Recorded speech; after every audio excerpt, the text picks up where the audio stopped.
Now it's my pleasure to introduce our distinguished panel for this evening to address the topic of diplomacy through sports, the globalization of sport and societal change. Each of the panelists has deep understanding, experience, and commitment to the positive and transformative role that sports can play in society. Dr. Ashley Huffman joined the US State Department in January 2020, where she serves as a program specialist in the Division of Sports Diplomacy. She formerly worked with Athletes for Hope, where she was Global Director of Gender Equity. She is an experienced educator and entrepreneur in global sports diplomacy and women's empowerment movements. Throughout her career, Ashley's traveled the world, training more than 10,000 sports leaders from over 75 countries in sport for social change. Ashley is a graduate of the University of Tennessee with a PhD in sociocultural studies and a master's degree in sports management. As an undergraduate, Ashley was the captain of her basketball team at Eastern Kentucky University. And as a former professor at the University of Tennessee, Ashley also served as the lead faculty member for the Vol Leaders Academy, a program created to empower student athletes to use their platform as a force for good. Welcome, Ashley. Thank you. Detlef Schrempf is a German-American retired professional basketball player who spent 16 seasons in the NBA, including 4 right here in with the Indiana Pacers. He was a 3-time NBA All-Star and represented Germany in the 1984 and 1992 Olympic Games. Detlef studied international business at the University of Washington, where he was an All-American basketball player. He joined the Coldstream Wealth Management Company in 2007. And the Detlef Schrempf Foundation supported Northwest children and their families for 25 years. The foundation worked with the State Department to build a diplomatic outreach program through sports to Muslim countries. Detlef was a founding board member of the Seafood Nutrition Partnership and now works with multiple charities. He's also leading a campaign for racial justice. I see a number of old Indiana friends of Detlef on the call this evening, and welcome to you, Detlef. Thanks, Larry. Greg Stremlaw is the president and chief executive officer of Indy Sports and Entertainment and Indy 11 Professional Soccer, and is helping to lead the new 11 Park Development Project in Indianapolis. Prior to this, Mr. Stremlaw enjoyed a media and broadcast career as the president of Canadian Broadcasting Corporation Sports. He was selected to Toronto's Globe and Mail Power 50 list of the most influential sports leaders. Among other appointments, he is currently serving as co-chair of fan experience for the 2021 Ncaa Men's Basketball Championship and on the board of the Canadian Sports Hall of Fame, and also as a member of the Canadian Olympic Committee, and has been an international voting delegate for the World Curling Federation, the International Bobsleigh and Skeleton Federation, and the International Luge Federation. He has a Bachelor of Commerce from Western University in London, Ontario, an MBA from the University of Maine, an MS Ed in Sports Management from the University of Miami, and he recently completed a Harvard Executive Education program at Harvard Law School. Welcome, Greg. Thanks for having me, Larry. And Elizabeth Thompson is the Associate Director of the International Outreach and Education for the Ncaa Eligibility Center. She holds degrees in both international relations and French from the University of Indianapolis. During her 11 years with the NCAA, Elizabeth has held various roles focused on international student-athlete eligibility, from answering questions for NCAA member schools, students, and parents to oversee the international academic certification process. Her current role entails educating prospective international student athletes on what it takes to become eligible for the NCAA and opportunities in the US. In this role, she's had the opportunity to travel to various embassies and consulates around the world to speak on higher education opportunities through sports. Personally, Elizabeth is also a supporter of the Field of Dreams Uganda, an organization whose mission is to provide hope, empowerment, and a future for the vulnerable children of Uganda through soccer and education. Elizabeth has also enjoyed opportunities to volunteer with Exodus Refugee here in Indianapolis. Through both their family adoption program and using her knowledge of French, she has helped teach the English language evening classes to refugees from Francophone-speaking African countries. Welcome, Elizabeth. Thank you. What a panel we have. I'm really excited about this. Our program moderator this evening will be my fellow board member, Bruce Frank. Bruce is the sole proprietor of Bruce R. Frank and Associates consulting firm. He's a graduate of the University of Pennsylvania with a BA in biology and holds an MBA from the Wharton School of Business. He also attended the Universität Freiburg in Germany while playing professional basketball there for USC Freiburg. He's worked for companies in Germany, the USA, such as McKinsey, Baxter Travanel, and Roche Diagnostics, and he speaks fluent German. Anscheinend nicht. Detlef can tell us if he speaks fluent German or not. So on behalf of ICWA, on behalf of ICWA and the Nebraska World Affairs Council, I welcome all of you to this evening's program, and I turn this over now to our moderator, Bruce Frank, and the panel of experts. Okay, thank you very much, Larry. And whenever I'm on the listening end of this, I'm always just dying to get to the speakers and get through this introductory stuff. So I'll get out of the way as quick as I can. What we're going to try and do here is just pull out the experience and expertise of each of the panelists. And if you look at the organizations, we've got the State Department, the Ncaa, we've got a private business, and we've got an individual. My brother. And we had an individual. So it's a scalar of experiences that we hope to put the whole mosaic together. As we go through the talk and you have questions or comments, chat me up directly to me. Let's not wait. We'll try this. Maybe it won't work. Maybe it will. But if you have a comment or a reaction to something said, get it to me and I'll bring it in so that we can have a free flow of a conversation. What we're hoping for is just that the conversation takes on a life of its own and one goes to the next. And the speakers also, please jump in as you see fit. That brings 1 to 2, 2 to 4, 4 to 8, and 8 to 16. We'll get this done. So if I'll start with Elizabeth or Ashley, actually at the State Department. Apparently, and I didn't know this, there is a division to promote athletics internationally for global diplomacy. Could you tell us about that, what the government's trying to do, and how you're trying to do it? Yes, absolutely. And Larry and team, Bruce, thank you all for having us. It's a real honor to talk to this audience today, and I'm excited to learn from the panel. Wow, amazing people on here.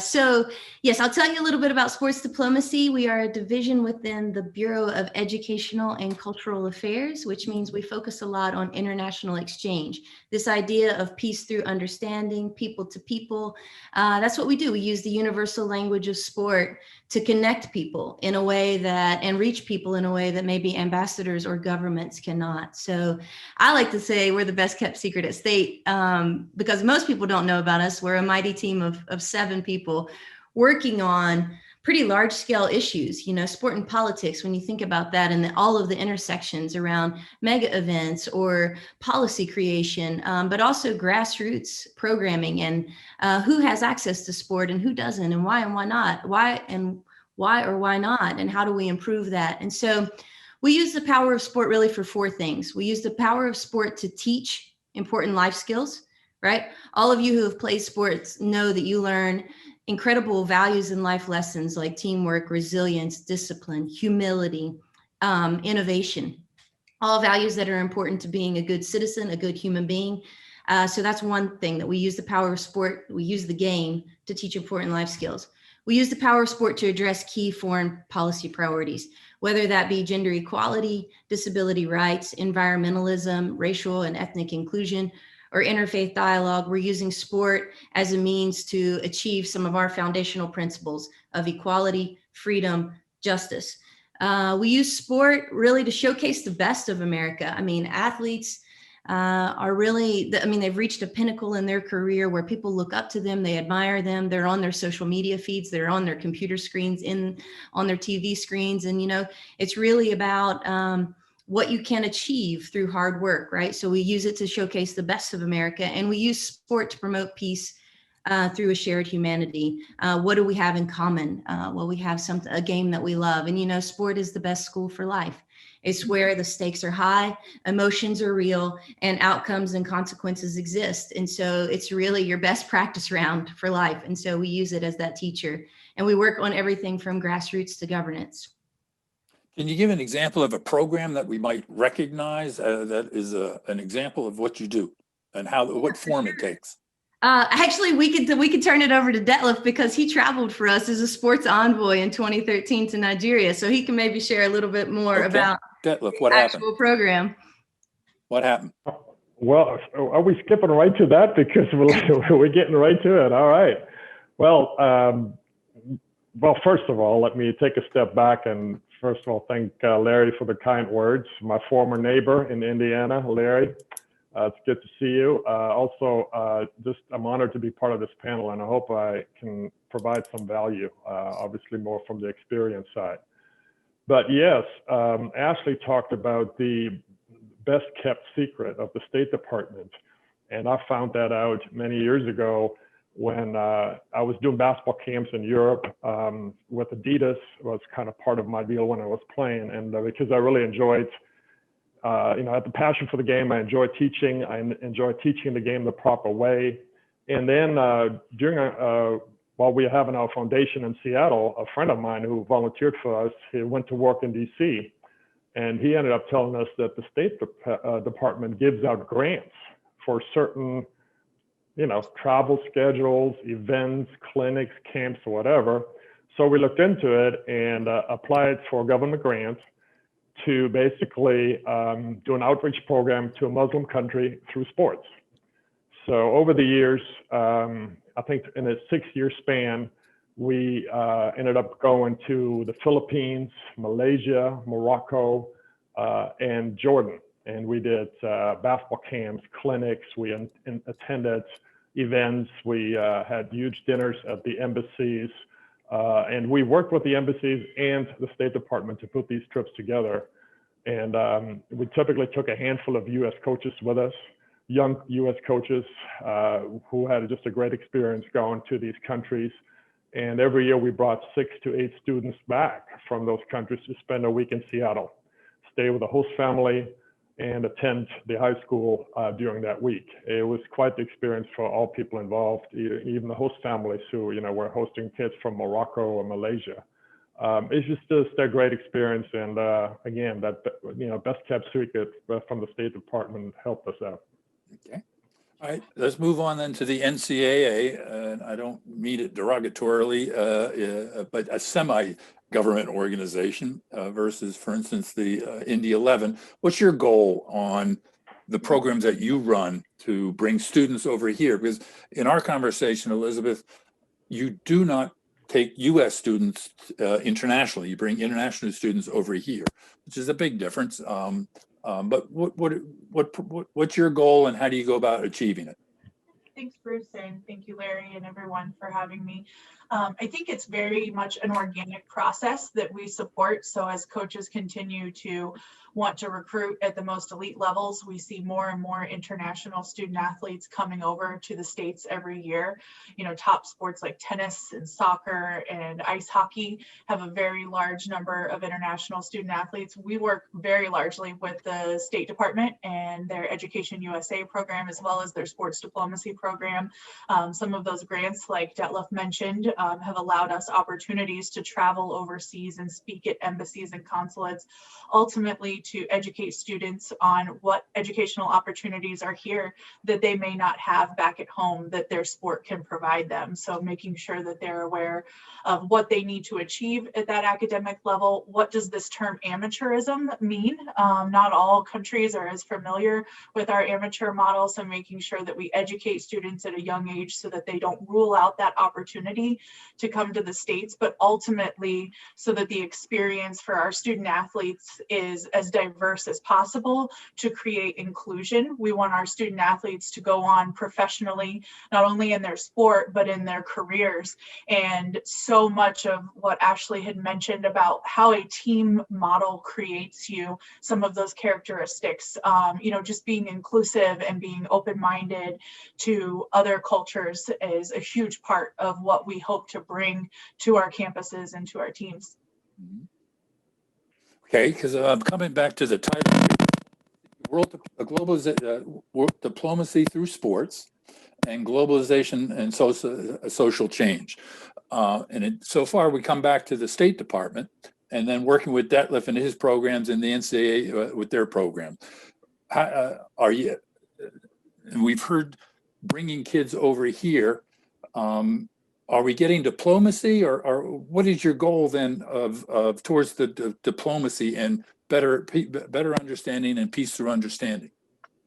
Yeah, I think when we talk about peace through understanding, the ultimate goal is it really happens at that grassroots level individually with each of those student athletes. So our goal again is to ensure that there is a diverse team and an inclusive team. So whatever that we can do to educate these other countries on opportunities to come to the States, ultimately the coaches are going to recruit who they want to recruit. So we don't have control over what those teams are made up of, but we want to make sure that when that happens, when those teams get together, that there is that understanding of other cultures. We even see it internationally, student to student. So we're not talking just a student from Germany and a student from the United States. You may have two students on a team from conflicting countries that ultimately they may not see eye to eye, or initially did not see eye to eye, and may have had challenges. But when you look at the fact that they have to put those differences aside to compete for the same team, they're practicing side by side,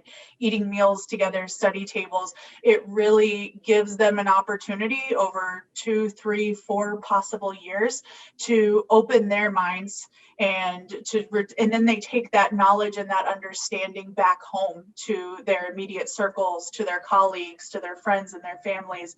And I think that's really through the collegiate sports model, that's really how diplomacy happens. It's just right there on those teams. Okay. Greg, don't want to have you. You have a different environment with a private organization running a professional team, soccer. I don't know what the percent of foreign players are on your team, but you're recruiting them. And as the CEO of the Indy 11, I see you as a mini UN, and you're the ambassador or the general counselor of the UN. How do you get all that, all these cultures working together, and where's the diplomacy involved in your life? No, I think it's a great question. Thanks for having me. I mean, certainly from a soccer perspective, we know it's coined as the world's game, the beautiful game, and Indy 11 is no stranger to that, where we've got 13 different nations represented on a roster of 25, right? And I think that just shows the globalization of bringing in talent to showcase to the fans, not only here, but across the country. And you're right, some speak English, some don't. We try to work with the International Center of ensuring that language is there, that they understand the culture, what are some of the practices around the local community. But at the end of the day, these athletes have to come together and perform at the highest level, on the pitch with the game that they love, but they're also learning from each other. The more they learn from each other, in my experience, the better the high performance results on the field or on the ice or in the playground, whatever it might be. And so it's a lot of fun to be involved with. From our end, this year, like everything in sport and entertainment and all sorts of industries, has been a major challenge. I mean, really getting some of these incredible athletes into the United States over the last 3 months to construct a roster has been nearly impossible. That has been not just a pandemic, but obviously a change in administrations. And those two things alone, it's not a criticism, it's just a reality that we're dealing with. We've had to send, for example, a star striker from Venezuela to Spain to be able to get a national exemption form, and then back to Venezuela and then into the United States so he can train. And hopefully he's here by Friday, and by end of day Friday, we will actually have a squad, a team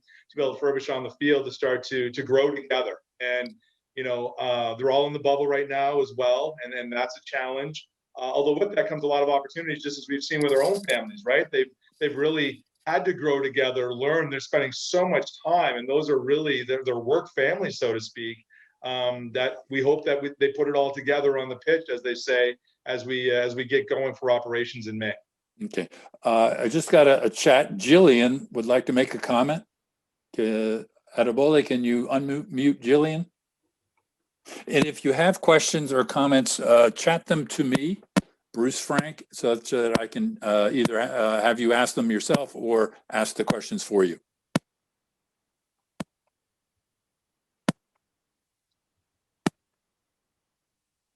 Jillian?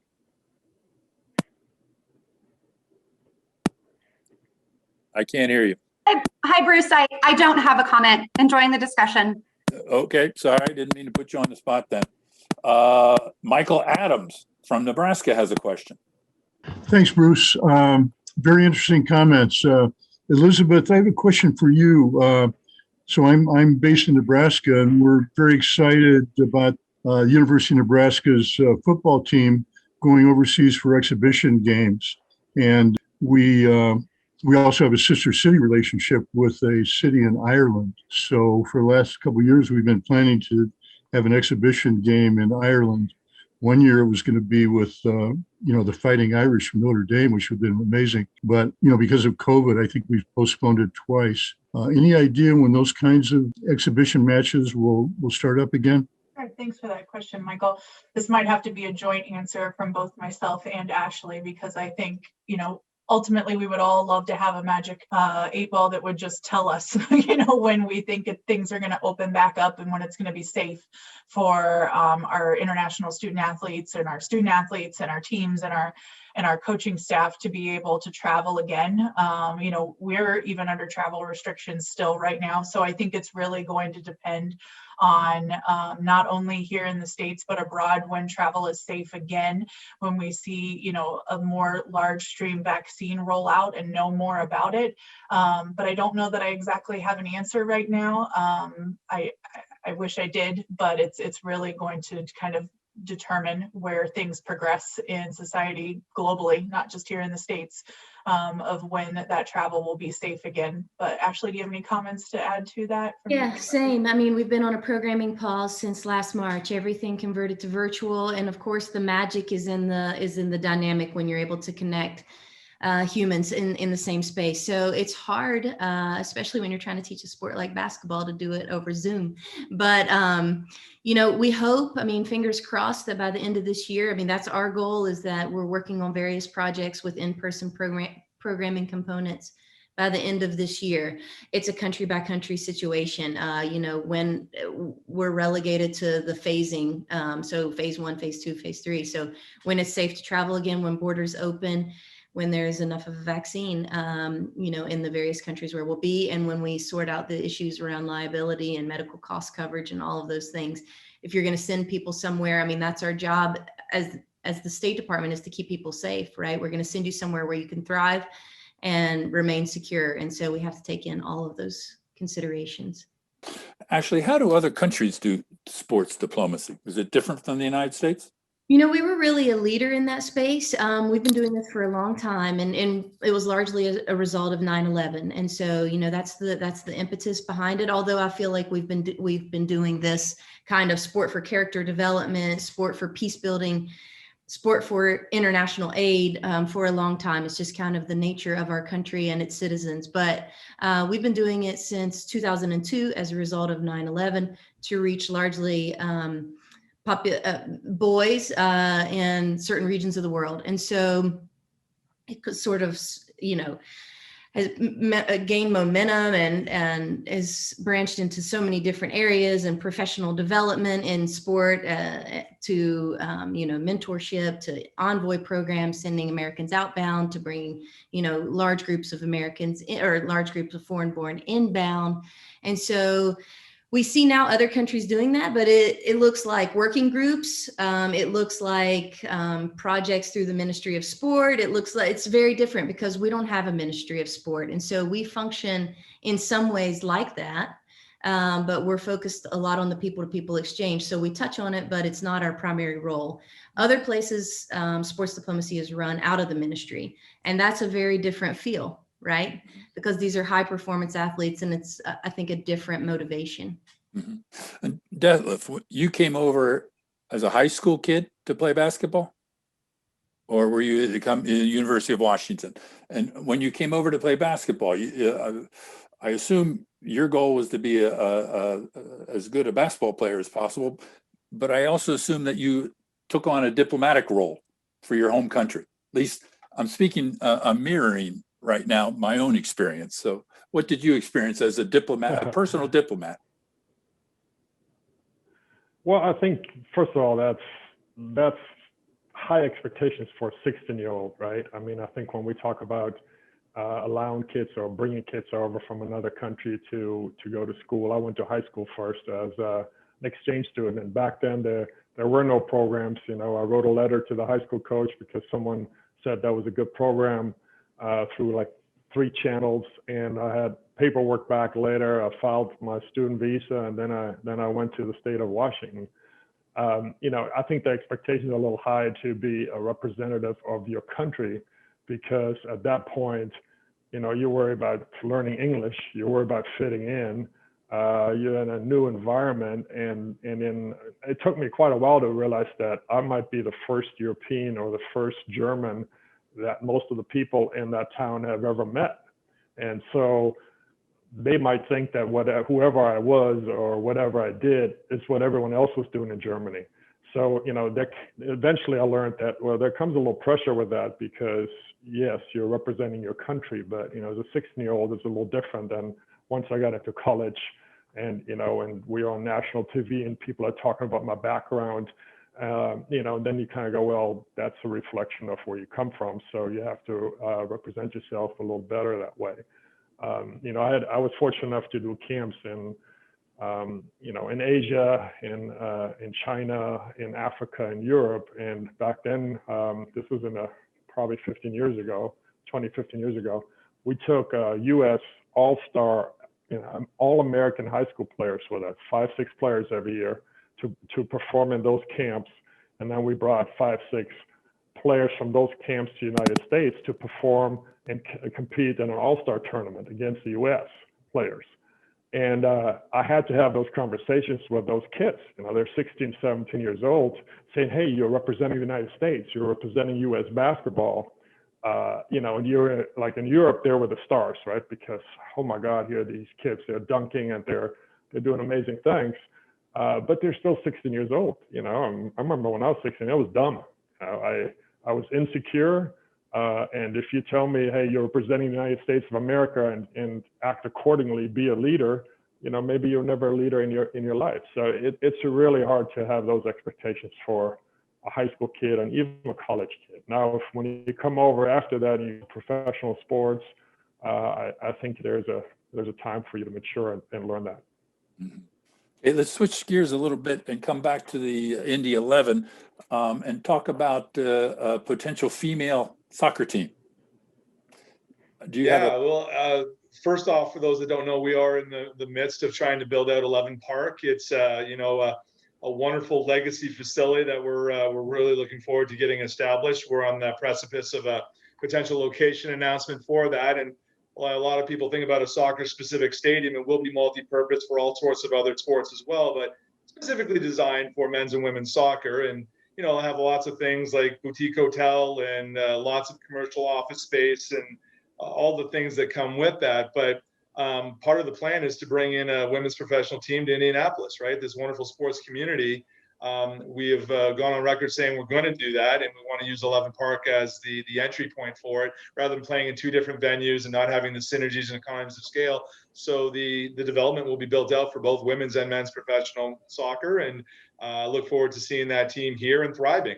We've shown with the 11 that, you know, we have a massive following, even though we're just in the very infancy stages, quite frankly, compared to many sports organizations that have been around for 50 or 100 years. You know, we're only 7 years young, and we've been elevated to a new league, and we play at the top tier now within United Soccer League. And You know, we were second in attendance overall prior to the pandemic, with about 11,000 fans a game at Lucas Oil Stadium. We have an asterisk next to our attendance last year, where we did lead the North America and all soccer teams in attendance, but we're also fortunate that we're able to have some fans, but we'll take it, right? I mean, the fact is, we had health and safety policies to enable people to get into the stadium, and we reopened Lucas Oil Stadium, and we were the first professional team of any sport to resume play in this state. So yeah, women's professional soccer coming.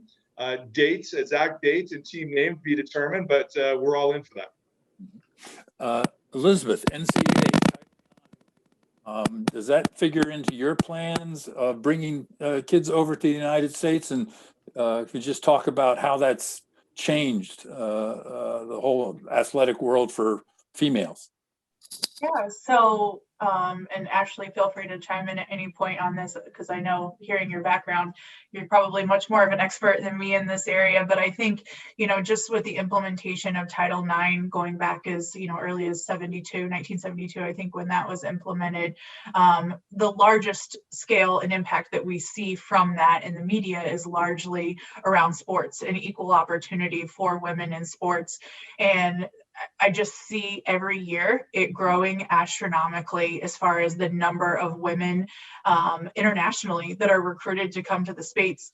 So as I mentioned earlier, sports like tennis and soccer and ice hockey, tennis alone, the entire sport across our 3 divisions is made up of 61% of international student athletes. So over half of all tennis players on the women's side are international student athletes. So I think that shows you, and I think in ice hockey, it's somewhere around 42 or 44%. So the number of students that are coming over to the States, specifically females, to participate in sports just continues to grow every year. There was a survey that was done that came out, I recall seeing through our Office of Inclusion, that was done by the Women's Sports Foundation. And it found in that survey that was conducted, I think 2019 or 2020 was when that was done, don't cite me on it, that over 73% of female leaders said that their greatest concern regarding girls and women's participation in sports was the ability of their parents to afford some of those participation fees. So I think the opportunity for students to continue their education and not have to select between pursuing their sport or getting an education is so unique in the model that we have here, and it provides those opportunities to students that may not have been there otherwise. Mm-hmm. Ashley, what do you see internationally about the Title IX in the United States helping the development of women's athletics throughout the world?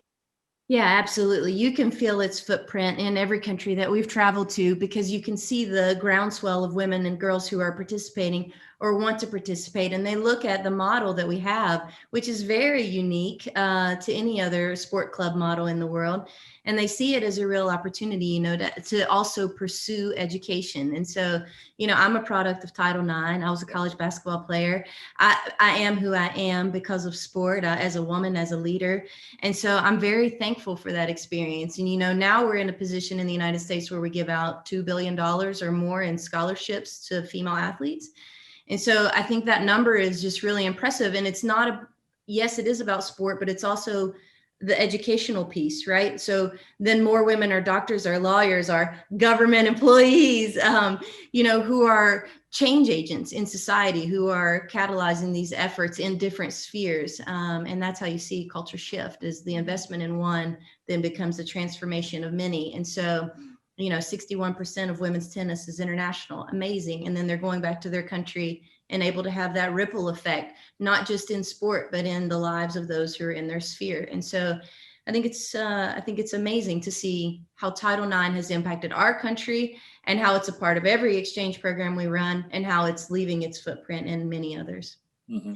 Actually, just to add to that, I also find it amazing how many former women student athletes I have worked with through the State Department and Education USA that have gone back to their home countries, are now employed by Education USA and are using their experiences to continue to spread knowledge about those opportunities to women in their countries. So it's in creating their own programs. So it's great to see it continue to grow through your work. Yeah. Totally. Greg? Bruce, if I may, I'd like to piggyback off that, because I think it's a wonderful topic, quite frankly, and I think it's it's so much larger than even I think a lot of people get. I mean, we're focusing on a lot of high performance athletes and coaches, and then, you know, the gender equity in terms of, you know, using a catapult towards other opportunities. I'm going to share a real personal story. You know, I've been a massive champion of gender equity for 25 years in the workplace, mostly because, you know, I believe in it heavily. And it took a lot of people to actually tell me it's okay to be a male and actually champion other things, even though I'm not a female, right? So I'm not picking on a previous employer, but I'll use them as an example. You know, I was president of CBC Sports. It's a large broadcasting, rights holding broadcaster for the Olympics for 6 decades, 8,000 employees I had in that corporation. From the sports unit standpoint, when I arrived, I was shocked to learn that every single executive producer was a male. So when you think about that, these are not just the athletes, these are the content creators in terms of who actually puts things on linear television, radio, digital, social media, etc. Those are the filters. So we constructed a women in sport model as an RHB, a rights holding broadcaster for the IOC. And I remember a few years ago, we actually did a presentation in Buenos Aires, Argentina, to all of the rights holding broadcasters around the world in terms of what our strat plan was and the pillars. And quite frankly, between all of this, everybody on the panel, it wasn't rocket science. It just took an organic understanding of why this was important and building out a plan and having everybody buy into that. It's now held up as a gold medal from an IOC standpoint internationally. And I'm really proud about that. I'm no longer part of CBC, but I love seeing all the great panels they're doing, the symposiums, you know, executive producers that are now equitable across the stage. And so I just wanted to piggyback on that, because I think it takes all of us to be, you know, much more than just the athletes or the sports or the teams. It has to be from leadership and in all sorts of different industries that also have tentacles from sport.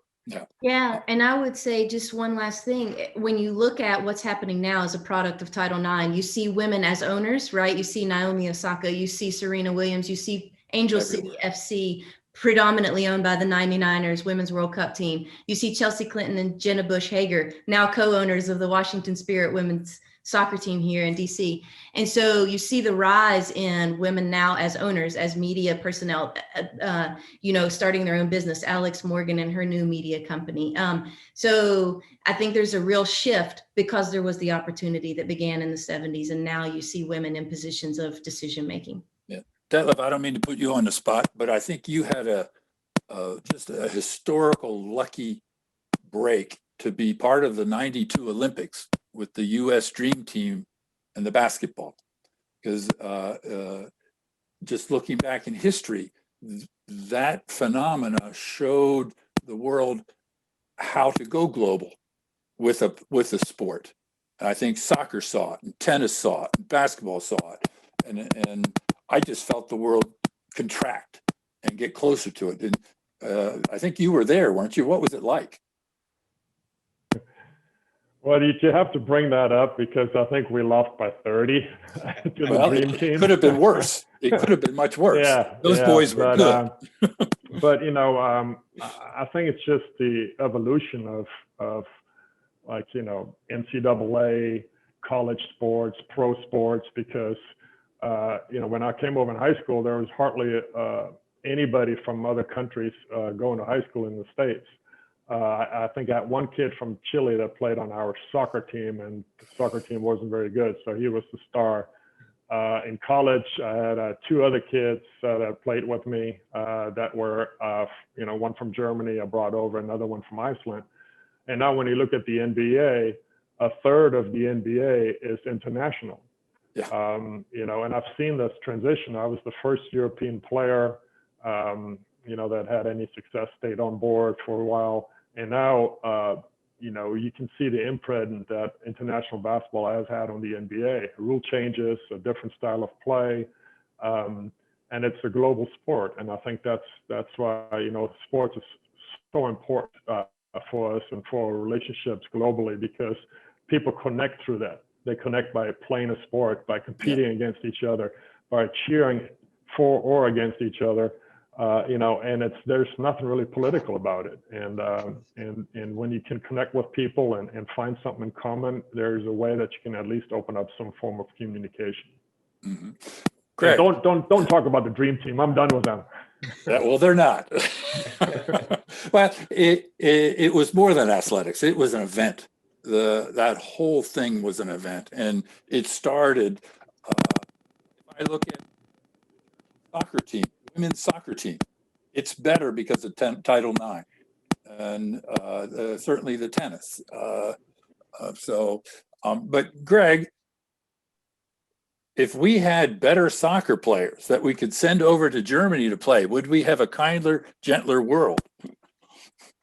I don't know. I mean, that's a tough question on kinder and gentler, but I'd like to think it would be a better place. And I think we're getting there, right? I think the ecosystems continue to evolve. I mean, once upon a time, soccer would have been considered and likely by some still a second tier sport in this country.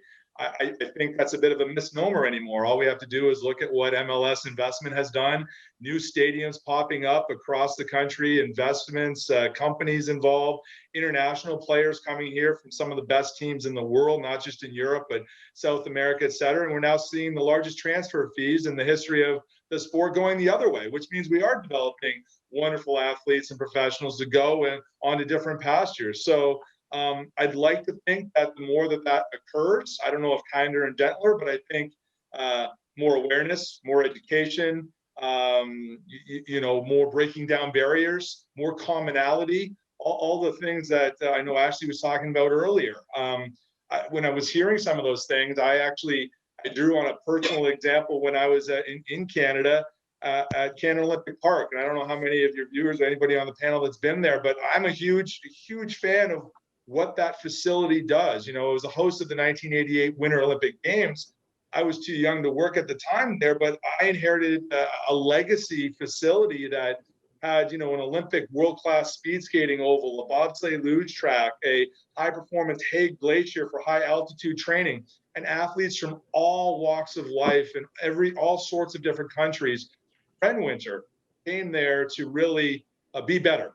And it was great because we put them up in accommodations, food and beverage, et cetera. And, you get to see the Jamaican bobsleigh team on with, the Austrian bobsleigh team, or you name it.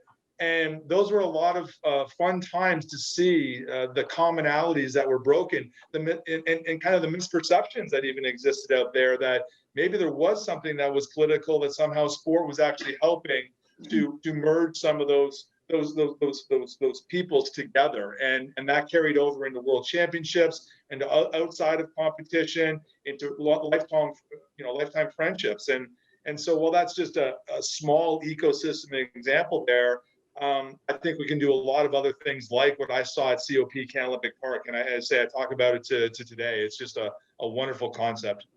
Okay. Betty Tonsing has a question for Ashley. Could we allow her to ask her question? Yeah, I just unmuted. Ashley, it's a very quick question. How long has the sports diplomacy program been a part of the State Department? And I'll tell you why I'm asking. Okay, 2002 is when our. Oh, okay. I didn't. Yeah, you probably said that. I didn't catch it. I wondered. I think that's incredible and a wonderful addition to diplomacy. I was in Africa for many years.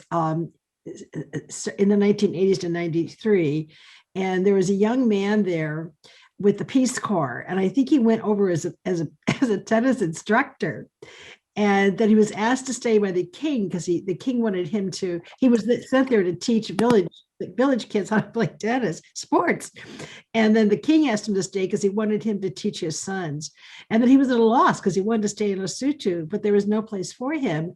And I remember we were talking with USAID at the time, and maybe some of the embassy. Why isn't sports a part of our government structure? It's what the world speaks to each other. So I'm thrilled that they woke up and realized this. That's wonderful. Thank you. Yeah, thanks for that story. I mean, we're here now, and I know a lot of friends that have been in the Peace Corps, and they say their number one asset, their greatest asset, is a soccer ball. That it's always the quickest and fastest way to break down those barriers is to just roll the ball out and play. Yes, absolutely. It speaks all languages. It just you can bring 10 languages together, and they know how to speak to each other. Exactly. Thank you, Elizabeth. Come back to the Ncaa. What challenges do you see for achieving your goals of bringing foreign students over here with all the social media we have and the viruses we have, and what's the NCAA doing next? Sure. That's a great question. It's kind of definitely twofold of things that make it easier and things that make it more challenging. I would actually argue that social media makes it more well-known and makes more students want to come over here, because 20 years ago, if someone left your country to go play in the United States, you may hear about it over summer break if they come back, if at all. You know, sometimes they don't come back until the end of college. Now with social media, students can follow their former teammates and former people to see their experience day by day on Instagram or Snapchat or Twitter. They can post from a game or on the road. And so I think that lends to exposure all around the world that we never had before. And it also leads to interest to continue to play. The opposite side of that coin, I think, is exactly what you said with COVID-19 and the virus. It has created so many challenges. As you know, so many schools went to solely online education this past year. And as a result of that, the former administration had enacted some new policies that prevented students from being able to come over on an I-20 or an F-1 student visa to attend their university in the States if their university was solely online, or if all of their classes were solely online. So that posed quite a challenge for our student athletes, because so now you're taking them out of practice, you're taking them out of being with their team. They're in their home country trying to continue their education, and they're probably doing it in a different time zone. So they may be taking classes in the middle of the night or late into the evening, and maybe still trying to get some type of training while in their home country. You know, we've done a lot of work with ACE, the American Council on Education, to kind of voice our support for the international student population. So not just student athletes, but international students as whole. You know, they have such an impact on our economy, on our campuses, on the diversity that they provide, not only for teams, but for the actual students just attending campus. And that is something that is lacking right now due to some of the travel restrictions with COVID-19.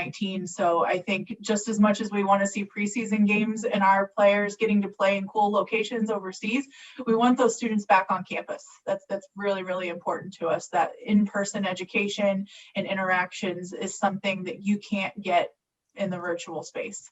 Yeah, okay. Here's to U.S. State Department policy, and you may or may not be able to address it, and just do or do not so, is specifically to baseball players from Cuba and the United States position towards Cuba. The question is, can't we improve our relations with Cuba, starting with sports? Great question. Yes, actually, I think in 2008, we sent Shaq to Cuba. It was under the Obama administration. And I mean, what better person to send to Cuba? So it was a great experience. ESPN covered it. There's several stories. If you want to Google it, you can find Shaq's experience in Cuba. You know, it's just been, everything about our job is related to what comes from the White House. And so the directives that come from the administration is how we execute. It's how the embassies decide which sports or which target people groups they're trying to reach, whether it's women and girls or persons with disabilities or whatnot. And then they're trying to work on local issues with local partners to figure out what are the social issues we need to tap into. And then how do we call back to headquarters in DC, our office, and find those athletes and or people to execute. And so that's really how our programming works. We get a call from, let's say, Cuba, and they say, we want to do basketball. And we think, you know, someone of high caliber would be a great fit here because we can reach disadvantaged youth and we can talk about peace building. And so they call us, and then we call the NBA, and the NBA helps us find those athletes. And so that's really how the process works. Yeah, I mean, I think it's on the docket. I think all our goal is to have great relations with Cuba, of course, and sport is one tool in which we can do that. And so we're just waiting on the directives from the White House. Okay, Detlef, back to you. As an individual, private individual, you've created a foundation trying to make the world a better place. Tell us what it is, what you're trying to do. Well, we had a foundation for 25 years, and we started that when I got traded from Indiana and back to Seattle. So, you know, and our goal at the point was, our focus was, and our passion were children, and obviously we had time. We're And having we trouble with the Mexican internet. support children, families, and looking back to that. And then over the years, we added different things.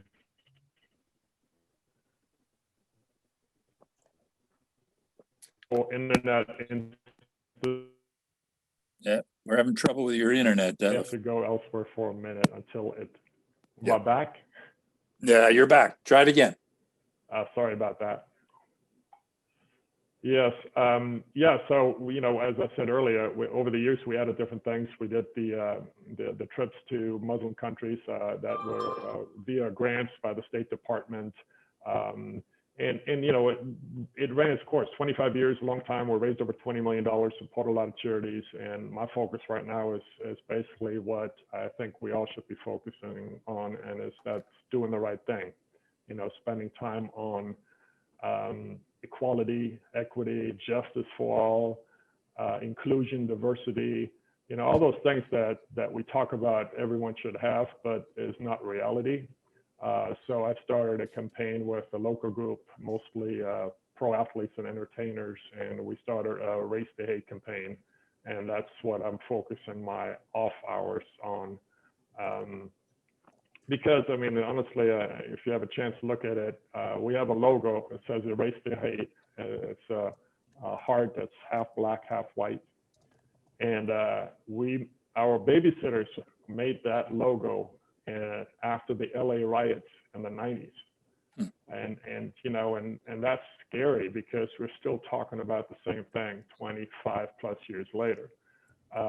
So to me, that's very important. I care about the community I live in and the country I live in, and I think sports has given me that platform to address it, like it or not. Do you still have German citizenship? No, I do not, because back then when we became U.S. citizens, you had to, you were only allowed to have one. Germany didn't recognize dual citizenship, so they actually cut my passport in front of me. Oh, how dramatic. Yes. Wow. The German way. Yeah, very good. Greg, challenges for diplomacy and getting all your cultures together at the Indy 11. What are you going to do next? Honestly, I don't see it as a challenge. I spin that around. I think it's a massive opportunity. Again, I think there's a lot of self-actualization, if you believe in that Maslow's hierarchy of, with those groups coming together and bonding as one. As I talked about before, it's a work family. I mean, it is a business for these athletes, these players, but you know, they bring their families with them, and this becomes their home. And so part of our role is to foster that development, right? Give them opportunities to not just be athletes on the pitch, but to excel and to develop off the pitch as well. And so honestly, it sounds maybe a little bit corny. I don't see it as a challenge. I see it as every time we have a fresh slate, if you will, and there's always going to be some players that come in and out of any roster. That's just professional sport. There's very few teams that stick together year in and year out. Those days seem to be done in all the majors anyhow. And so it becomes part of our process, the front office and the coaching staff, to build a culture, right? The first thing I did here when I got to Indianapolis was, and people thought it was a little bit odd, is my first senior hire was a director of culture, period. That's her role. That's what she does. You know, a lot of people thought that was very strange. It was the first position in the league in soccer here in the US to have that. I think she does a tremendous job, and part of that is to permeate a culture, not only for executives and people that are in, you know, law, marketing, operations, game day, that type of stuff, but also what the coaches, the technical staff, the massage therapists, medical practitioners, and the players are doing. And it's been a little bit more challenging because of the proverbial bubble that, you know, about 40 of those persons are in. I chose not to go in the bubble last year, and I'll be very honest, that was a mistake. I did not think it was essential, and we were dealing with pandemic and learning as we go. And so we kept players and coaches, and that culture started to separate a little bit. This year, we're changing things up. I'm in the bubble as an example, as are some others, so that connectivity can really be enhanced. And I do think we're going to see the fruits of our labors from a cultural standpoint pay off with results on the field this year as well. And I think culture is a premium way to do that. How many countries are on your team? So we've got 11 on roster, 2 on the coaching staff, 3 including the United States, but 13 different countries outside of the U.S. So we've got Mali, Ghana, Venezuela, Bosnia, Germany, Ireland, England, Canada, Trinidad, Tobago. Yeah, it's we're pretty flush with internationals. Do you have a program? How do you create one team out of all that? Sorry, you broke up there a little bit, Bruce. Do you have a way to create one team out of all those different cultures?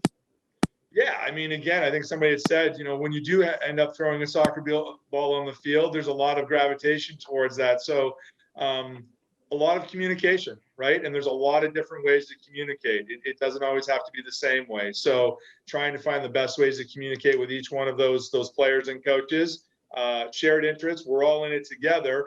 And that team doesn't thrive unless all of those players and coaches come together, right? I mean, not every roster is going to be a dream team like 92 for the U.S. basketball, but even that group had to come together, right? We've all seen all-star teams in all sorts of sports through the years that have failed, and some have failed miserably. And my opinion is that's because they didn't openly communicate, and they didn't break down those barriers, and they didn't come together. So for us, we've also tried to recruit players that we think will take culture very seriously and will fit into the culture we're trying to create, right?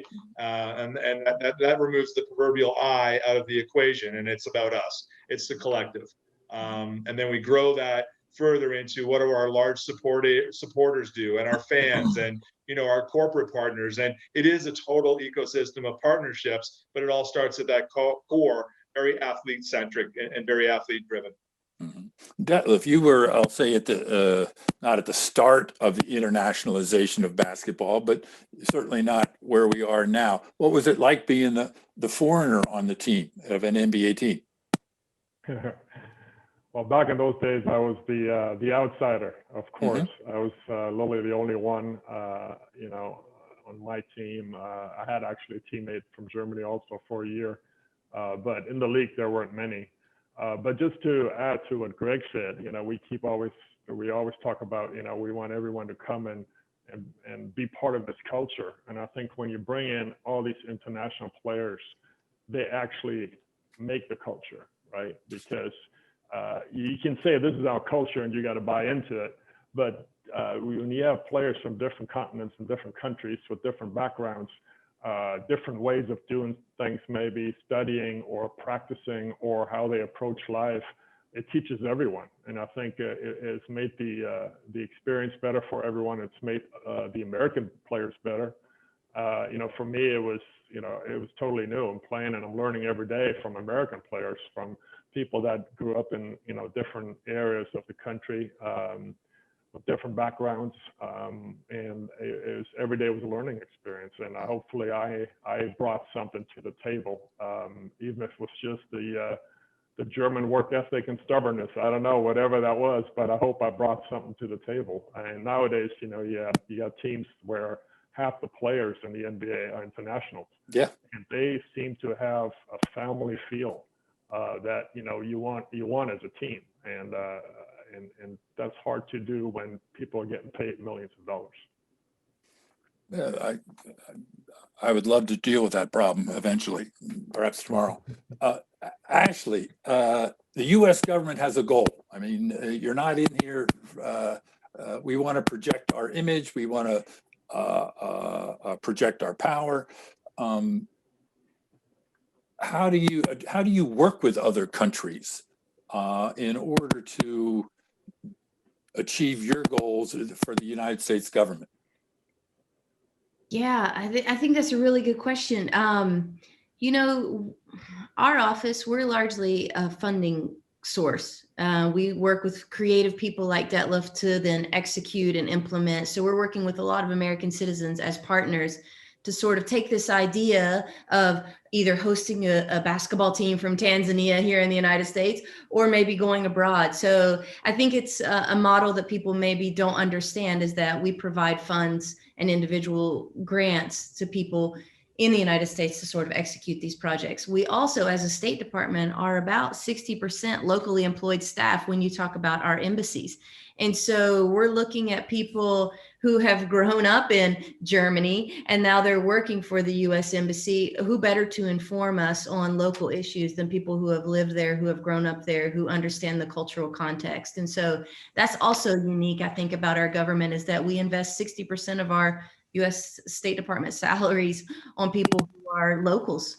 And when it comes to sports diplomacy programming, all of our programs, as it relates to sports envoys or as it relates to an outbound program, when we travel in country, there's always an implementing NGO or university that we work with. So whether it's a grassroots agency or University of Sao Paulo, Brazil, they would be hosting us. And so I think that's a beautiful example of how we work with other countries, is that there's a lot of trust there, and we rely on the expertise where it lives.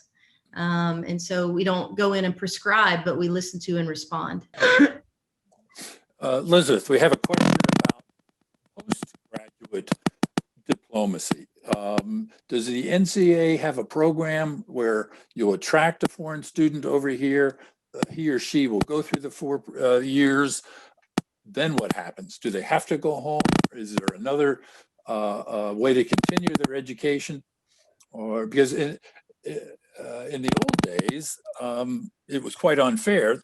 The United States would attract PhD students, and then they'd stay, and then we'd benefit from their education and their intelligence. What's the Ncaa's position right now on after graduation? I think it's really, again, it's a very fluid process. So we don't have any particular program in place to attract students over here. We educate like through the State Department and through the embassies, but ultimately that's happening through our coaching staffs at the Division 1, 2, and 3 level. So they're bringing that talent over here. There are opportunities with how our rules are structured, with the number of seasons of competitions that students have available, that students can often go on during their eligibility and obtain a postgraduate degree or master's degree in a field that they have chosen. And so I think from there, that's when it kind of, after you're a student athlete, you're here on an F1 student visa as a student. But then from there, if they choose to go on and pursue a professional career, whether that be in sport or whether it be in another sector, that's when they would transition their visa status. And Ashley can probably tell you a bit more about that. We do lots of work with our internship program with postgraduates. We have a leadership program that really helps to shape students to prepare them for that next step, because ultimately only roughly 2% or 2.5% of student athletes actually go pro in sports. So we often see that they're transitioning these skills that they've learned into other career fields. And that's really kind of after our doorstep for sure. I've heard the saying that 99% of Ncaa athletes all go pro in something else. Yes. Greg, what about social positions of athletes when they go onto the social media and they'll take positions and try and make change and state opinions? What do you do? What effect does that have on the organization, on society, on the player? That's a broad-based question, no doubt. I guess it depends on the topic. What the player is doing or not doing, what environment they're in, what country they're in, et cetera. Yeah. I think we're all seeing an evolution, right? I mean, it's a massive evolution that's occurring. I use, from the last 10 Olympic Games I've been at, the evolution of a Rule 40 with the IOC in terms of ability of changes that athletes are having in terms of having their voice heard, and where the flag sticks are, but also where the parameters are, right? I don't choose sides in any of this. I think at the end of the day, if the evolution continues to occur for the good, that's a great thing. And there's no doubt that a lot of people look to athletes and in every sport, in every jurisdiction, we know and we have seen that change can occur because of those voices. We now have mechanisms that weren't available to us 10, 20, 30, 40 years ago. Social media clearly at the top of that list, depending on which social platform, right? Some social platforms obviously appeal to much more specific demographics than others, but that's fine. It's still an amplification mechanism that some athletes, not all athletes, are choosing to utilize to be heard. And to some, I think, are purposeful, in my opinion, of wanting to instigate said change. Others aren't necessarily doing it for that. They're just voicing and expressing themselves. Again, that's a subjective element that I definitely am not going to be the one to wade in on that. I think we could be here for days talking about just this topic. I applaud athletes for wanting to, help encourage the evolution of where things have been and where they are and where they can and shall go. But it is a massive continuum, right? It really is. I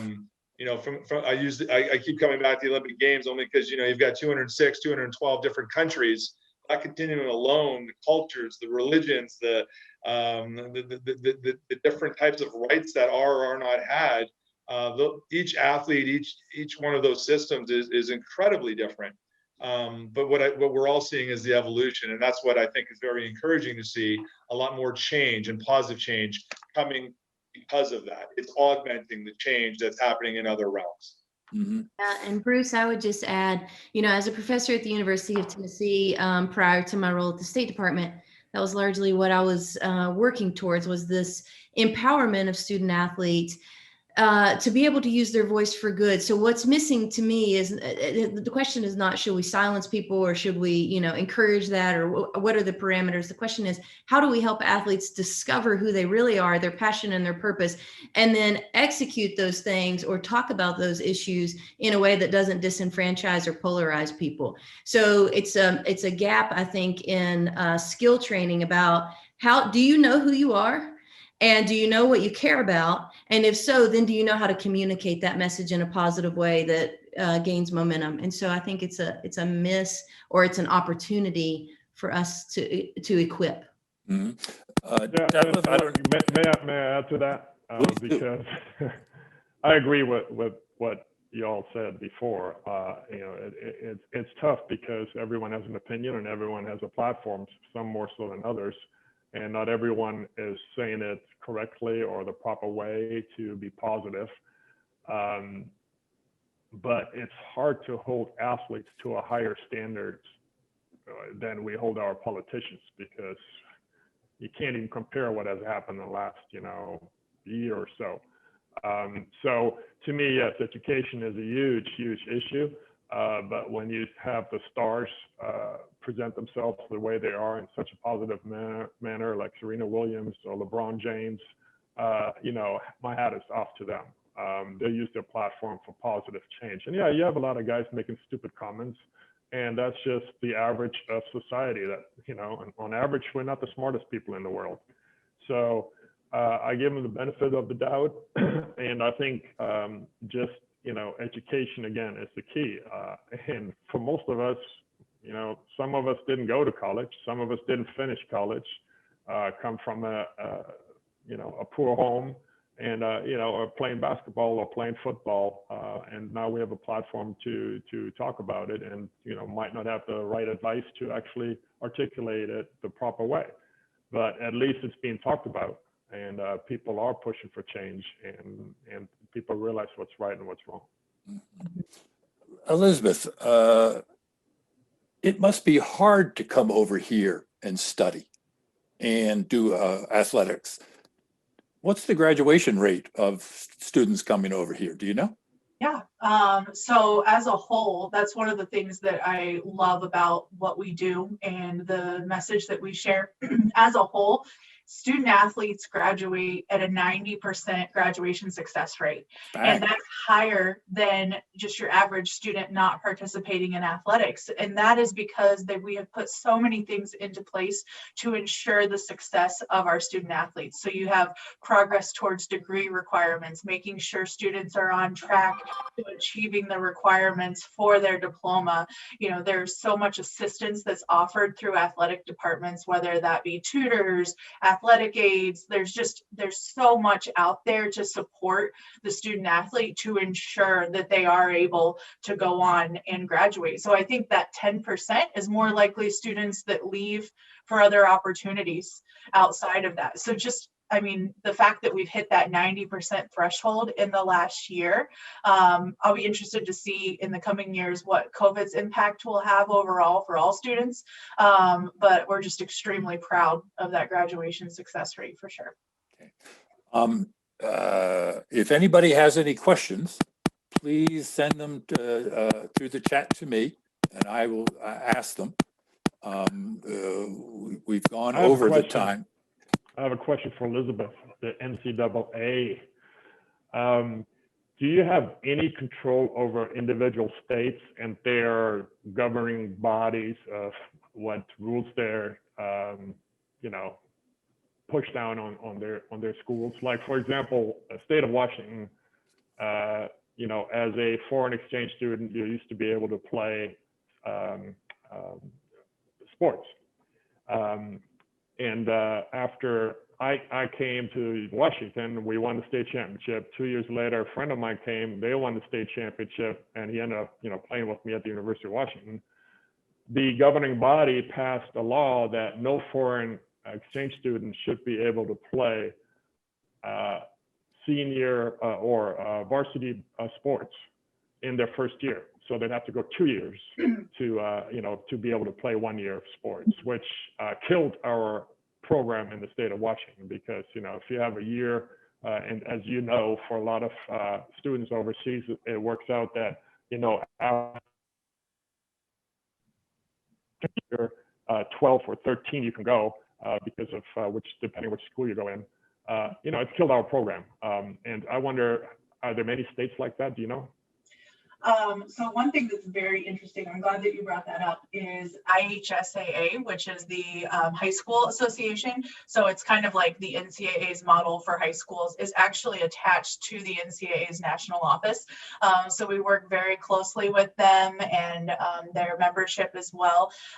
So that might be a question best posed for them, but I know ultimately that falls under their jurisdiction, and states do have their own state specific rules. I've attended Basketball Without Borders, which you've probably worked with through the NBA. And I've seen times where a student can't participate in that because their state high school may have a rule that prevents them from being able to play in an outside competition during the school year. So certainly I see it happen all over the country as different states have different rules. But a lot of that, again, yes, would fall under their state's athletic association, as well as, again, the National Federation of High Schools. It's unfortunate. I think it's a disservice to the school, not just the athletic program, but just to the school to help with culture and and exposure to other people from other countries. Well, Chamberlain had a lot of rules made around him as well. Ashley, we have a new administration with a different focus. Has that changed the operation and goals of the State Department and diplomacy through sports? Well, I felt the change immediately. I started in January of 2020. And that's just an honest answer. You don't know what's missing until you have something different. And then you're like, okay. And so it was interesting to feel that, the culture shift. But how we execute programs is the same. We're working on bringing foreign participants inbound to experience the United States from a sport, culture, school perspective. We're working to send Americans outbound. So all of the mechanisms are the same, but the strategic priorities change. Where maybe there was an emphasis in the last administration on entrepreneurship, there's now more of an emphasis on environmentalism. And so you see the shift in terms of foreign policy priorities, but how we execute is, or the method is the same. Is there anything specifically for Latin America, for instance, through sports we might be able to contribute to lessening the problem we have with immigration coming north? Yeah, we're focused on, we have several sports programs that were slated for 2020 that obviously didn't happen, but baseball, an important tool in Latin America. Baseball, right. Soccer also. And so both of those, we had requests from embassies from Peru, Ecuador, working on the Venezuelan migration, and then also some things with Mexico around soccer, yes, and esports, popular influential tool. So, some opportunities for gamers out there. So anyway, yes, Latin America, soccer and baseball, and many requests from the Post to deal with migration, immigration type situations. We have a question. How high within the State Department does sports get represented? And the question is, will there ever be a cabinet position for sports? I wasn't going to ask that. I have a feeling I know who asked that. But anyway, maybe. I think as we continue to see our role expand outside of international exchange, and there be so many crossovers and so many issues, I think, globally that we're more aware of, and that sport has more ability to change or leverage. Yes, maybe. Who knows? I could see it happening. I don't think it's outside the realm of possibilities. Someone's dog wants to get involved. Neighbor. Ray Montagno has a question. Adebola, could you let him in? Already did it. I think I'm okay. I was curious about the State Department relationship with the U.S. Olympic Committee, and there's been some debate about the boycotting the Chinese Olympics. And so what are kind of the pros and cons of doing that? There was an interesting editorial in the New York Times today about that. And so just kind of curious what the panelists might think about this as an issue. Well, I thought I would escape tonight without. Nope. Nope. We're not able to say much, but I would say that our relationship with the U.S. Olympic and Paralympic Committee is tight. We work with them, weekly, sometimes daily, just depends on what's going on. And so special initiatives is part of our portfolio at the Sports Diplomacy Division, and mega events certainly fall within that. So we are in discussion weekly with many other bureaus also, democracy, human rights, and labor, policy. There are many people talking about this issue and trying to find the best way forward to avoid a boycott. Anybody else have an opinion on this? Well, I think it's tough if you're asking athletes to boycott, right? Yes, I think athletes have gotten more vocal about where they stand in social justice, and that's wonderful. But for an NBA player, it's probably not a big deal to miss the Olympics because they're in the limelight almost every day. They're on TV, millions of people watch them all over the world. But more heart goes out to the sports that it's once every 4 years they get to shine, and to ask them to make that decision and take that away, where this might be the only possibility in their lifetime to be on that stage. That's just not fair, and it's really hard. I sure couldn't do it if I was, rowing or gymnastics or whatever, and saying, well, not this year. Let's do it 4 years from now, and you're 28, and you might never see that again. Yeah, and I feel like I'm too close to it only because too many years of representing direct athletes or being at so many games, and I agree with Detlef. It's I would like to, I guess, see the glasses half full, and unless athletes' safety, like a COVID situation and a delay of Tokyo is, at a premium where we can't protect those athletes, that's a different case scenario.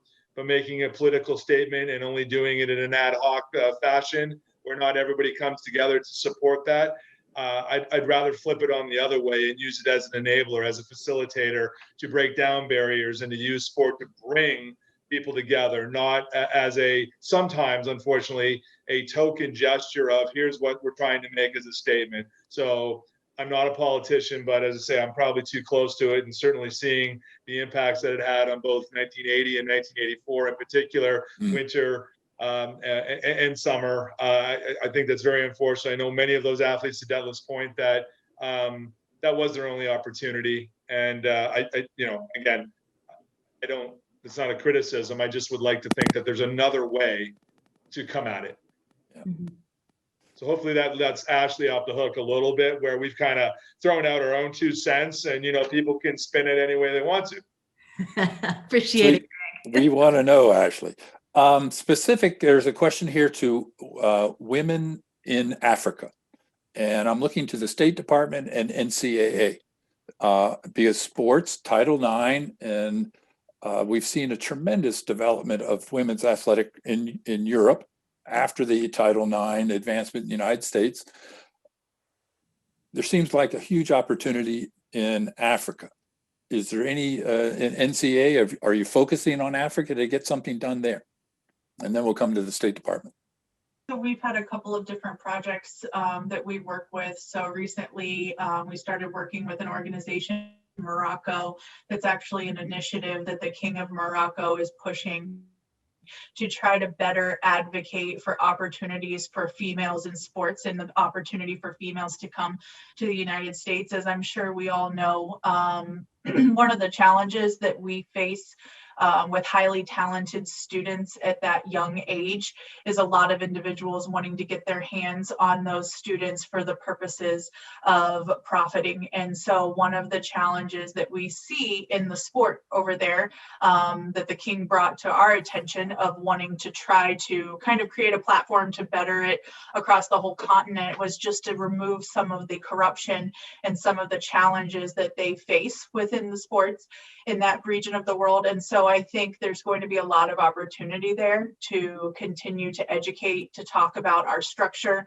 and what we do through the collegiate model. Our structure is so unique in the fact that there aren't many other countries across the world that have sporting teams at the college or university level.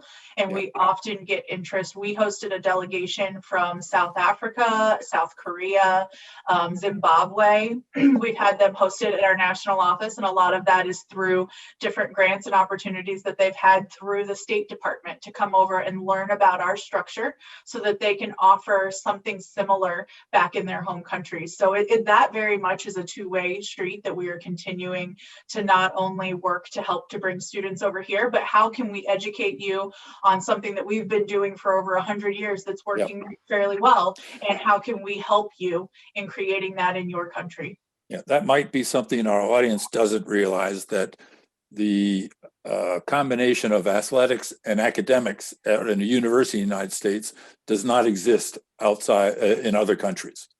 And so, for instance, the Ncaa, we are not able to take U.S. students and put them in a university in Berlin, because Uni Berlin doesn't have a university team. So it's a little bit, so that is one-sided. State Department, I have a feeling that Elizabeth just mentioned a program that you may have funded.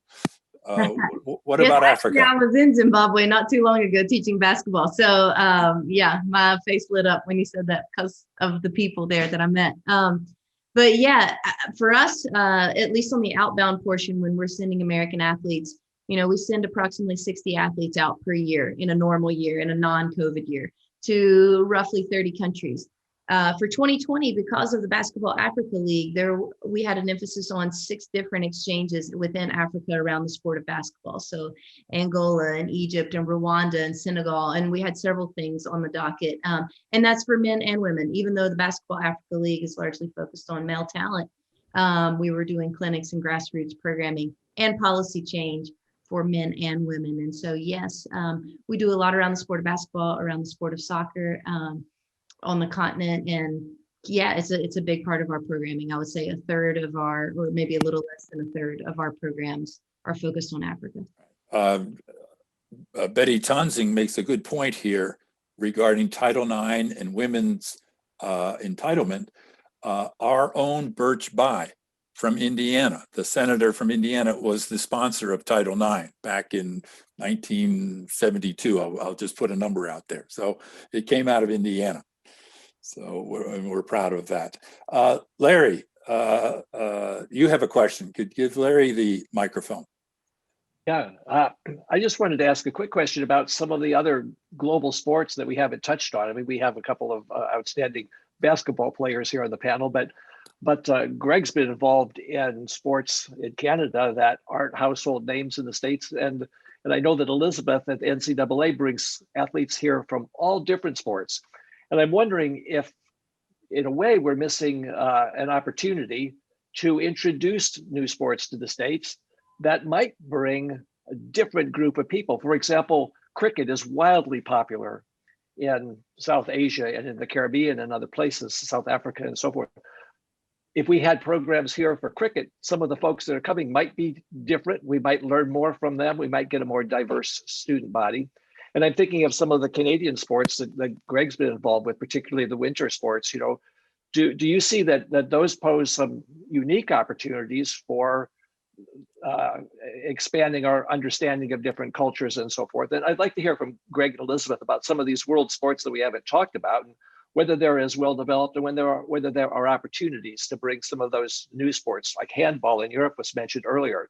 Rugby is very popular right now in many countries, and those could create additional opportunities for interaction with different groups of people. I'll jump in. I think it's right for the picking. Obviously, can't be forced, in my opinion. I think creating the opportunities is part of the segue too. And you've hit on, I think, a number of those sports there that would be top of mind. You know, cricket and handball, again, very, very low participatory rates in the United States and or North America, but huge followings in other portions of the world.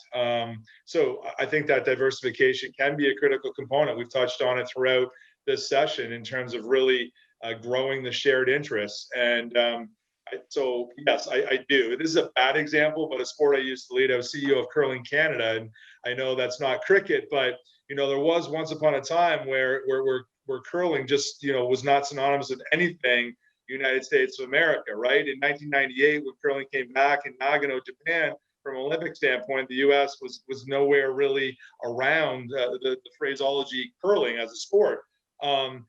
Spring forward 20 years later, and look who wins the men's gold medal in Pyeongchang, South Korea, right? I just think that's been a huge resurgence, if you will, in development, and not just cold climates, although that's more popular in various states across the country, but also a whole bunch of warmer climates, right? Where we saw, you know, a great tight end for San Francisco 49ers became the champion of the sport and a spokesperson for USA Curling.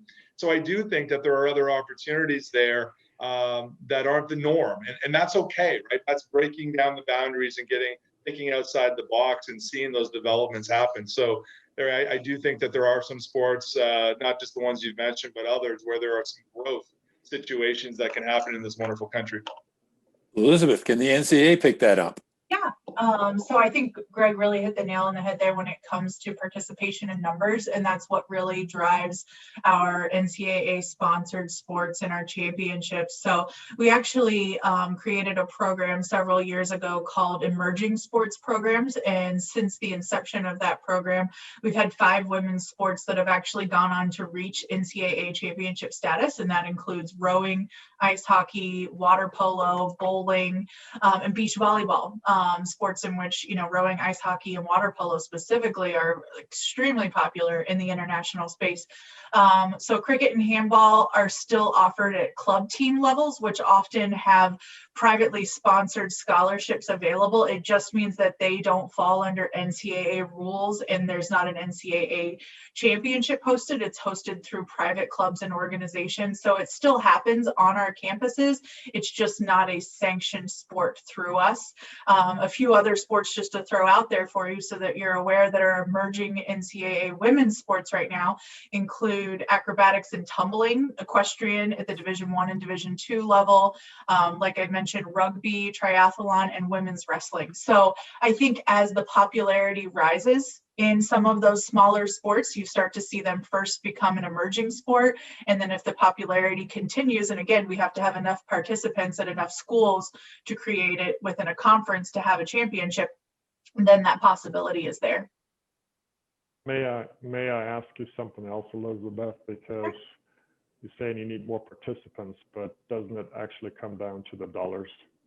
Because so many schools are struggling as it is with the current programs they have, and they rely heavily on donations. Some schools have endowment funds, obviously, where all scholarships are endowed, like Stanford. Other schools are trying to get there.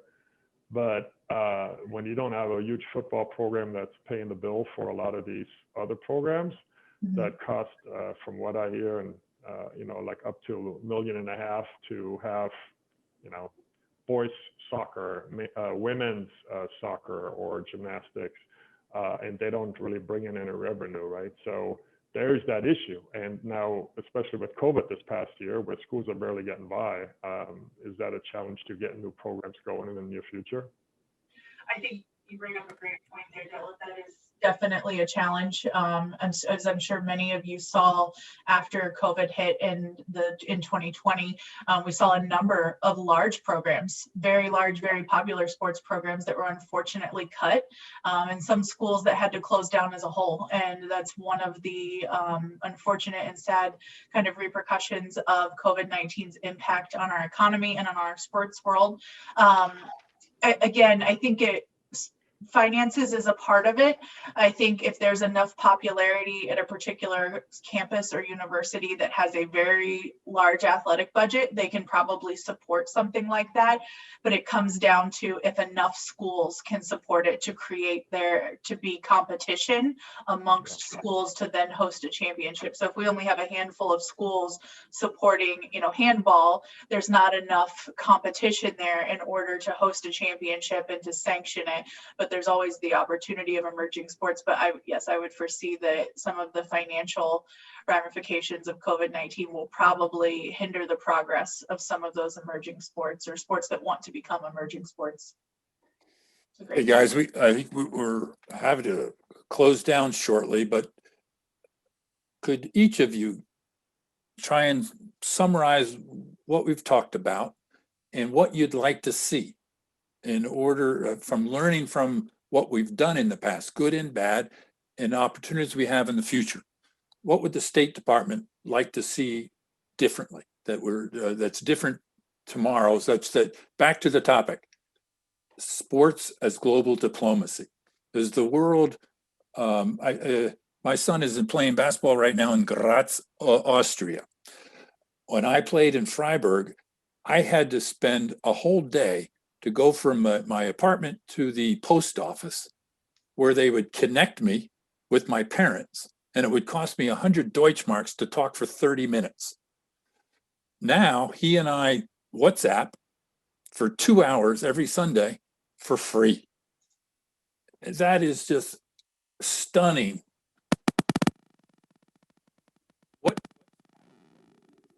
How could you, if you were in charge of the State Department, what would you do next to make the world a kinder, gentler place through sports? Oh gosh, big question. I think that step The other one, three have a chance to prepare. Yeah, lucky you. I think step one is, I grew up in Middle America. I grew up in the South. I lived in West Virginia, very small town, played basketball in Kentucky, another small town, and then moved to Knoxville, Tennessee. So I would love to see more American citizens involved and engaged in this kind of work. I would love to see the exposure take place, and for people to get to know everything between the coasts of America and the wonderful people that live there, like in Indiana. And so I think step one is for American citizens to understand that our division exists, how to get involved, whether it be home hospitality, sports equipment donations, hosting groups when they come, working with Larry and team to bring groups to Indianapolis so they can visit the NCAA, so they can visit Greg, so they can understand our sports structure, so they can meet real live Americans and understand what we value, what we care about, our authentic selves, that people to people understanding. So that would be my dream, is to bring and expose more Americans to this work. What's the Canadian say? Well, I'll take a more, I like everything that was said there. I take a more generalist approach to it, Bruce, and I think we were talking about it offline. I mean, I really would just like, in general, for many of our myopic mentalities to go away, right? But we have to work at that, right? Just like bad habits and good habits, I'd like us to mitigate. It's very hard to use the word eliminate, right? We're just not there, but mitigate preconceived notions that exist. And so the examples I used earlier offline, you know, I love soccer. I'm currently running a professional soccer team, although it is under an umbrella of a sports entertainment entity. But I get very tired of hearing only about soccer, only about the United Soccer League, only about Indy 11. It's like those are borders themselves, right? So I'm constantly, you know, I ran Hockey Night in Canada for years for the CBC. It's an iconic institution. I'd like soccer to look at what hockey might do, or what MLB might do, or not what we do here, but what's going on in Australia. You know, for 15 years has been preached as one of the best sports systems and high performance development areas in the world. So, you know, a number of those types of things. So continuing to break down those preconceived notions, the myopic mentality, and really go after best practices. Dallas talked about earlier about, I'm not sure I completely agree that international players, for example, create the culture. I think you have to have the makings of what you're trying to do. I think there's a great augmentation of culture. I think there's an enhancement of culture. And so I really would challenge people to get outside of whatever your borders are, geographic or otherwise, and make it happen. Okay, I'll do you a favor. I never think of soccer. So I'm 6'8". To my own defense, no sense in it. Elizabeth. Well, Greg stole part of my answer, so I'm glad I get to go after him at least. I think one of our biggest goals is just diversity and inclusion. Our Office of Inclusion is something new within the last 10 years, really working to make sure that our student athletes are those ambassadors that we talk about. So Detlef talked about some of the pressures that are there on students at such a young age to represent their country or represent individuals to represent the entire United States and traveling. And there's so much education. I always say one of the hardest jobs on campus is to be a compliance officer within the athletic department, because your job is to watch every social media post that a student has, to watch every movement, everything that's said, and in trying to foster that relationship and that nature of diversity and inclusion, I think it starts with our youth. So even before college sports, looking at our youth level leagues. And my background, to kind of piggyback on what Ashley said, I grew up a military brat. So I lived all over the country and was fortunate to get to experience lots of different cultures and societies that not a lot of individuals get to do. And one of the things that I took from that has made me do what I do today and be where I am is how excited I got as a child learning about other cultures.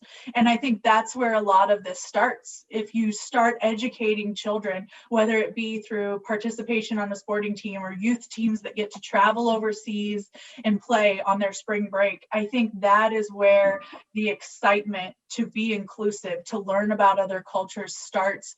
And then that's just going to grow exponentially throughout our culture and make changes that need to happen here in this country and in other countries. The kids are our future. I mean, it's always the same. Larry, take over. Yes, need to come in this hour and a half past like a minute and a half. I mean, we could continue to talk. This is fascinating. Thanks, Bruce, for leading the panel, and thanks to all of the panelists. I think we've lost Detlef.